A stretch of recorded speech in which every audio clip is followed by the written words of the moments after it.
return to my buddy Dale's walnut farm in the small town of Gridley, California, and get to work. And while I'd love to take credit for single-handedly digging out the entire Orbeez pit, the truth was, as word got out about Brody's story, the good people of Gridley came out to help in droves. So Arnie here, who's been operating a backhoe for 60 years, volunteered to dig the Orbeez pool, while Dave, the town master carpenter, started working on the skateboard ramp. I even harnessed some child labor to prep the devil's toothpaste troughs, although it sort of backfired when they began to protest against their harsh working conditions. Which just left my nemesis, the giant elephant's toothpaste flask. And this time I was taking no chances, and so for the base we laid a concrete pad which would be attached to the flask with 30 3/4-inch bolts with a total clamping force of 80 tons. And then instead of a structure made of 2x4s, the plan was to use 5 tons of steel all fused together by the town welder Jeff. On top of that, we designed the flask to be 20% bigger. So now all we needed was a 20-second build montage to get it all done.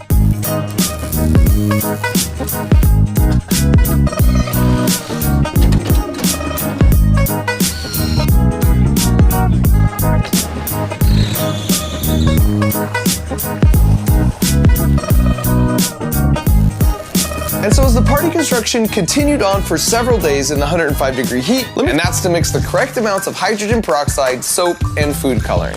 Then you just add a catalyst, like potassium iodide. And in preparation for this year's party, we also played around with the devil's toothpaste formula we discovered last year with, at times, very interesting results. Now as a reminder, this is normal elephant's toothpaste, and this is devil's toothpaste. It reacts insanely fast, and I don't give out the formula because it's super dangerous, even if you are, for example, wearing some very nice protective gloves. And so back in Gridley, with Brody's arrival slated for the next morning, the afternoon turned into the evening as the feverish pace of work continued late for the 3rd night in a row. If this dang mega flask somehow bested me again, at least I could console myself in the fact that it wouldn't be from lack of effort. And so we'll head over to see some explosive chemistry in the form of 6 massive devil's toothpaste troughs. Now I need to pause here to make 2 points. The first is that because each trough holds 2.5 times more volume than the barrels last year, we couldn't just dump it on the top because it reacts so fast the catalyst wouldn't even make it to the bottom before it was launched out. So each trough that contained the mixture of the hydrogen peroxide, soap, and food coloring basically has a massive syringe attached to the side that contains the catalyst. Then we put a big fat pressurized air tank here, so when you open this butterfly valve, the air would rush into this chamber, thereby sliding the piston over and causing everything to mix really well. And as you can see in real life, this happens pretty fast. And the second is you might notice it looks like one of the troughs already kind of went off. And the truth is, when I walked up, things look like this. We tested for so many different things to prepare for this, but one thing we didn't think to test was if the food coloring manufacturer added some new ingredient only to the purple color, so now it randomly reacts with hydrogen peroxide all on its own. So after a bit of leaf blowing, we were ready to power through, even if we did lose 2 of our 6 troughs to that little mishap. Here we go, here we go, here we go! 3, 2, 1.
Check it out. Yes!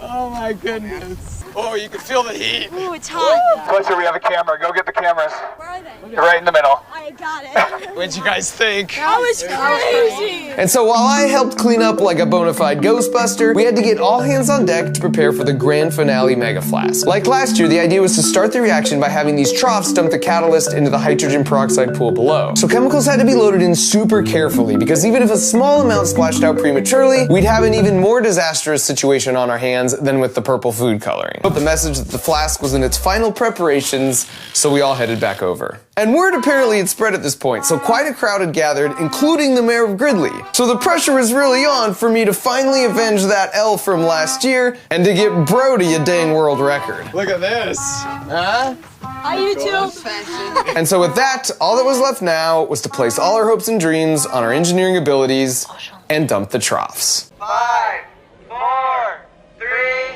2, 1.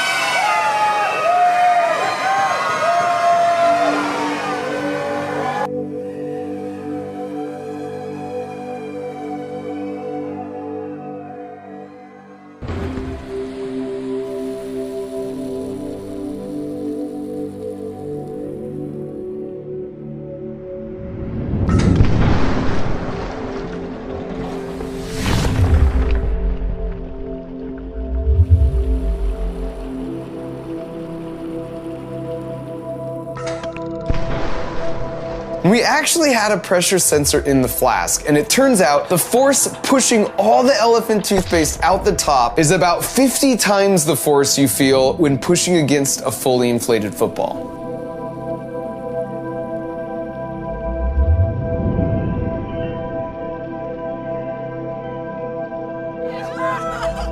Oh my god!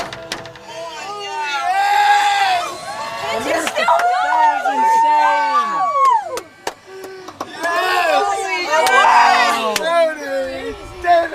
That was so cool. The mannequin's still there. Wow. Oh, look at that. It's like a volcano. Whoa! See, it's still like barfing out the top. Oh my gosh. Was that better than going to the doctor's office? Yeah. Look how far over it went. Wow. The flask stay together. You got me once, elephant's toothpaste. You don't get me twice. And in fact, when you do a side-by-side comparison of the max height from last year to this year, I'm happy to report we absolutely destroyed the previous record by nearly a factor of 5, rising to the height of a 25-story building at 250 feet.